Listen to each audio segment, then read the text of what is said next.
আজকে ভেবেছিলাম একদম ঘুম থেকে ওঠা থেকে তোমাদের সাথে ভিডিওটা স্টার্ট করব। কিন্তু সকাল থেকে এতটা পরিমাণ ঝামেলার মধ্যে ছিলাম যে সকাল থেকে আর ভিডিওটা স্টার্ট করে উঠতে পারিনি, তাই বেলার দিকেই স্টার্ট করলাম। তো হ্যালো এভরিওয়ান, আমি ঈশিতা। আমার একটা নতুন দিনের নতুন ব্লগে তোমাদের সকলকে ওয়েলকাম। আশা করি তোমরা সবাই খুব ভালো আছো, সুস্থ আছো, আর আমরাও কিন্তু সবাই ভালো আছি। এখন বাজে ওই সকাল 9:45 মতো। তো এখন থেকে তোমাদেরকে সাথে নিয়ে আমি আজকের ব্লগটা স্টার্ট করছি। যেহেতু তোমরা কালকের ব্লগে দেখলে যে মা গেছে মামার বাড়ি, তাই সকালবেলা ঘুম থেকে উঠে সমস্ত কাজ কিন্তু আমাকেই করতে হচ্ছে এই বাড়ির। তাই আজকে সকালবেলা উঠেছি 6:30টার সময়। অ্যালার্ম দিয়েছিলাম ভোর 5টায়, কিন্তু উঠতে পারিনি। 6:30টার সময় টের পেয়েছি, তো তখন উঠলাম। উঠে আগে ফ্রেশ হয়ে রান্নাঘরে গিয়ে রুটি বানালাম আর তরকারি বানালাম, যেহেতু বাবা খেয়ে যাবে, মানে খেয়ে যাবে বলতে বাবা দোকানে টিফিন নিয়ে যাবে, তো সেই জন্য। তো যেহেতু ভাই নেই, বেলা করে টিফিন দিয়ে আসার মতো কেউ বাড়িতে নেই, আর আমিও ঘরের ঝামেলার মধ্যে আর টিফিন দিয়ে আসতে পারবো না, তাই সকাল সকালই আগে রুটি তরকারি বানিয়ে নিয়েছিলাম। বরকেও টিফিনে দিয়ে দিয়েছি আর বাবাকেও টিফিনে দিয়ে দিয়েছি সকালের খাবারের জন্য। আর সকালবেলা রান্না হয়েছে ভাত, ডাল আর উচ্ছে ভাজা। উচ্ছে দিয়ে কুমড়ো দিয়ে ভাজা করেছিলাম, আলু সেদ্ধ করেছিলাম, তো সেটাই বর খেয়ে গেছে। আর এখন আমিও সকালের খাবারটা খেয়ে দেখো মাছ কাটতে চলে যাব। সত্যি বলতে জীবনে প্রথমবার মাছ কেটে আমি রান্না করব। আমি কোনোদিনও এভাবে মাছ কেটে ধুয়ে বেছে রান্না করিনি। মানে চিংড়ি মাছটা রেগুলারই করি, কিন্তু এরকম ধরনের মাছ আমি কখনো করি না। কারণ বরকে যখনই মাছ আনতে বলি ও সবসময় কাটিয়েই নিয়ে আসে, কারণ ও জানে যে আমি মাছ কাটতে পারি না।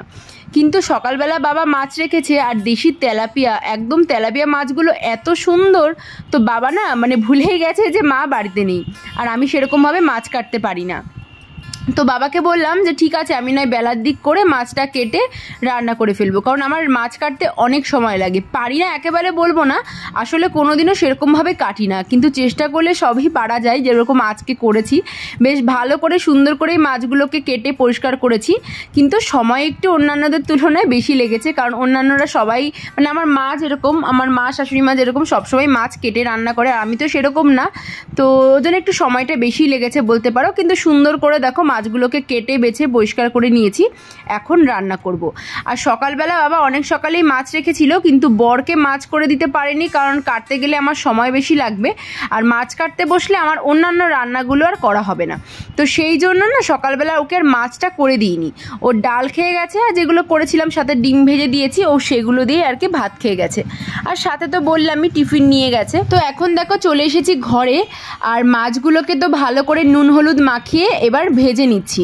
আর সত্যি বলতে মাছগুলো এতটাই ভালো, মানে এগুলো কিন্তু দেশি তেলাপিয়া, এরকম কালো কালো তেলাপিয়াগুলোই কিন্তু দেশি তেলাপিয়া হয়। আর তেলাপিয়া মাছের অনেক রকম ভাগ আছে, অনেকে আবার তেলাপিয়া মাছ বলে মনোপিয়া মাছও বিক্রি করে দেয়, এরকম ধরনেরও আছে মানুষ। কিন্তু তেলাপিয়া মাছ আর কি দেশি তেলাপিয়াগুলো একটু ভালো করে চিনে নিতে হয়। আর আমার বাবা কি বলতো, যখন এরকম দেশি তেলাপিয়া নেয় তখন কিন্তু নেবেই নেবে। আর বাড়ি থেকেই মাছ রেখেছিল, দোকান থেকে আনতে গেলে তো সময় লাগতো, আর আজকে তো আমার সময়ও নেই বাজার থেকে গিয়ে বাজার নিয়ে এসে রান্না করা। তো দোকান থেকে আর আনিনি, মানে বাজার থেকে আর আনেনি। সকালবেলা যে মাছালাগুলো বাড়ির দিকে আসে বাড়ির দিকে, তো সেখান থেকে কিন্তু মাছ রাখা হয়েছে। তো কি দিয়ে রান্না করতে করতে ভাবলাম যে ফ্রিজে বেগুন আছে, তাহলে বেগুন আলু দিয়ে মাছের ঝোলটা একদম হালকা করে করেছি, যাতে গরমে একদম রিচ খাবার দাবার সত্যি কথা বলতে পছন্দ হয় না, তো সেভাবেই রান্না করেছি। আর এখন দেখো ঘরের মোটামুটি সমস্ত কিছু কমপ্লিট, ঝাড়া পোছা মোছা। সমিতদা এসেছিল, ও ভালো করে ঘরটা মুছে টুছে দিয়ে গেছে। আমি সব ঘর একদম টিপটাপ করে রেখেছি মায়ের মতো করে। জানি মায়ের মতো কখনোই হয় না, তবুও মা এসে বকবক করবে, তাও আমি চেষ্টা করেছি। আর এই ওয়াল ক্যালেন্ডারটা তোমরা অনেকেই আমার ব্লগে দেখতে চেয়েছিলে। আসলে এটা আমাদের বাড়ির যে ক্যামেরাম্যান দাদা, সে আমাকে গিফট করেছিল আর কি। তো এই ক্যালেন্ডারটা অনেকেই দেখতে চেয়েছিলে বলে দেখিয়ে দিলাম। আর এখানে দেখো সমিতদা কিন্তু এখনও ঘর মুছছে, মানে একদম সিঁড়ি মুছছে, তাই ওর জন্য দুটো মিষ্টি রেখে দিয়েছি। ওকে বলেছিলাম যে মুড়ি দিয়ে মিষ্টি খাবি, তো ও বললো যে মুড়ি খাবো না, ভাত খেয়েছি। তাই বললাম তাহলে ঠিক আছে, তাহলে দুটো মিষ্টি দিই। তো সেটাই হচ্ছে ওর জন্য রেখেছি, ওকে দেবো বলে। আর আমার আপাতত ঘরের সমস্ত কাজ শেষ, আর আমার অবস্থাটা জাস্ট দেখো, সেই সকাল থেকে কাজ করতে করতে না হাল টাইট হয়ে গেছে। আর এখন যাব আমি হচ্ছে ছাদে, কারণ ছাদে জামা কাপড় কাচতে হবে, প্লাস আজকে বৃহস্পতিবার ঠাকুরের বাসন টাসন মেজে ভালো করে পরিষ্কার করতে হবে। তো নাইটি ছেড়ে আমি চলে এসেছি এখন কিন্তু ঠাকুর ঘরে যাব বলে। আমি কিন্তু সকালবেলা একবার অলরেডি নাইটি চেঞ্জ করেছি, বাসি নাইটি চেঞ্জ করেছি। এখন যেহেতু ঠাকুর ঘরে ঢুকবো, ধোয়া নাইটি পরতে হবে, মানে ধোয়া নাইটি পরে ঢুকতে হবে, তো সেই জন্য আবার নাইটি চেঞ্জ করলাম। তো দেখো এখন না একটা নাইটি বেশিক্ষণ পরাও যাচ্ছে না, গরমে পুরো ঘেমে জল হয়ে যাচ্ছে। তো আবার পরিষ্কার নাইটি পরে নিলাম। তো আর সকালবেলা তো আজকে মানে ওপরে আসার টাইম পাইনি। আর এখানে দেখো আমাদের একটা সাদা ফুল গাছ আছে, তো ওটা তোলারও ফুলগুলোর সময় পাইনি, তাই বেলার দিক করে ঘরের সমস্ত কাজ সেরে এখন এসেছি ফুলগুলো তুলতে।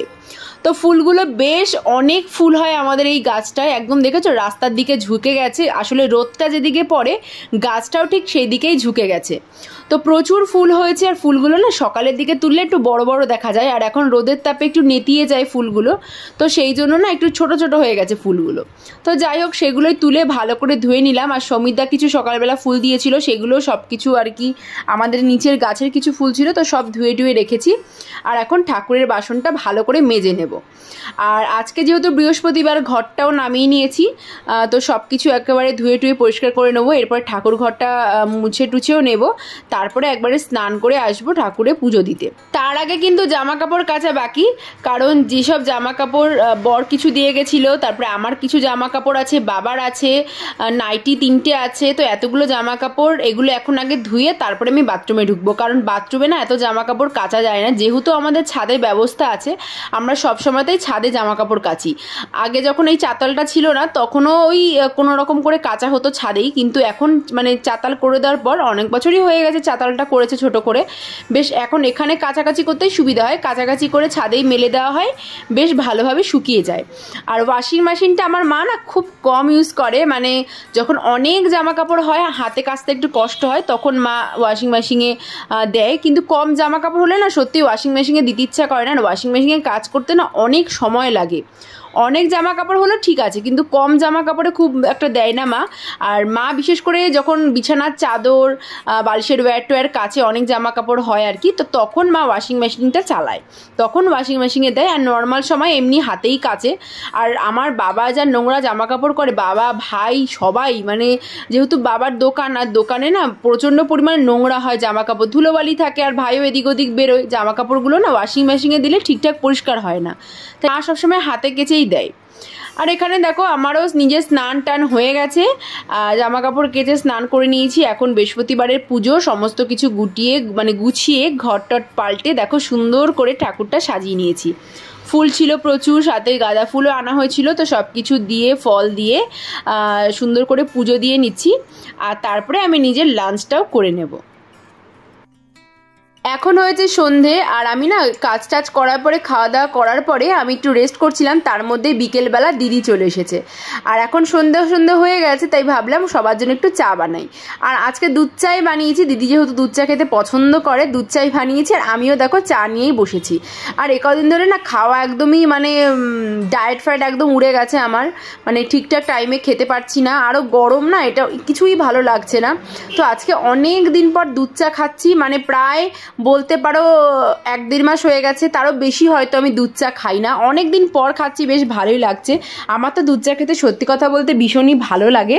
আসলে ডায়েটে যেহেতু চিনিটা অ্যাভয়েড করছিলাম, তো সেই জন্য দুধ চাটাও না খাওয়া হচ্ছিল না, তো আজকে খাচ্ছি অনেক দিন পর, বেশ ভালো লাগছে।